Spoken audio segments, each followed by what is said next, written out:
En un peu plus de 2 mois de participation, Emilien a déjà raflé plus de 350 000 € de gains et cadeaux.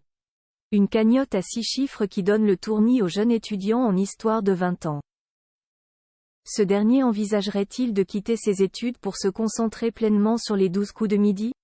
Il s'explique. La suite après la publicité, on ne le présente plus.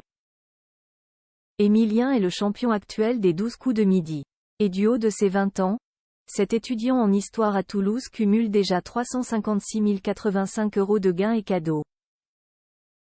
Une belle cagnotte qui lui permettra d'assurer son avenir. Car, s'il est très intéressé par ses études, il ne cache pas être prêt à mettre de côté son cursus pour poursuivre son aventure sur TF1, comme il le révèle à nos confrères de Téléstar.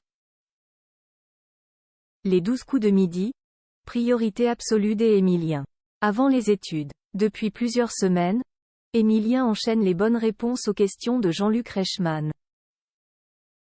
En même temps, l'amoureux de Jessica voit sa cagnotte qui ne cesse d'augmenter. De quoi lui donner envie de poursuivre son parcours le plus longtemps possible.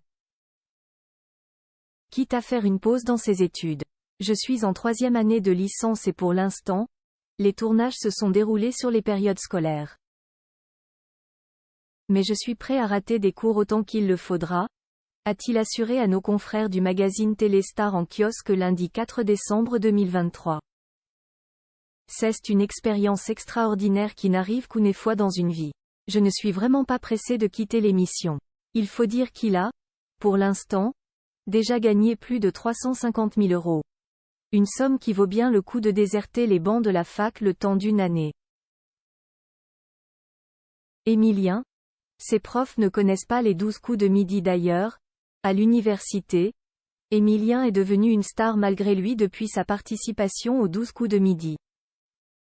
Je n'en avais pas énormément parlé, mais c'est devenu un bruit de couloir, a-t-il révélé à nos confrères de Télé Loisirs. Si, presque, tous le connaissent désormais, ils ne sont pas nombreux à lui faire savoir, on m'en parle peu. Beaucoup de gens sont au courant, mais ils ne viennent pas m'en parler. J'ai eu des retours de certaines personnes qui m'ont dit qu'ils ne voulaient pas m'embêter avec ça. Mais ça ne me dérange pas d'en parler. De côté des professeurs, c'est bien différent. Beaucoup ne connaissent même pas l'émission. Je pensais que c'était quand même très connu. C'était surprenant, s'est étonné Emilien. Et de justifier cette situation, la plupart n'ont pas la télévision. C'est un monde différent les profs des histoires à l'université. La suite après la publicité.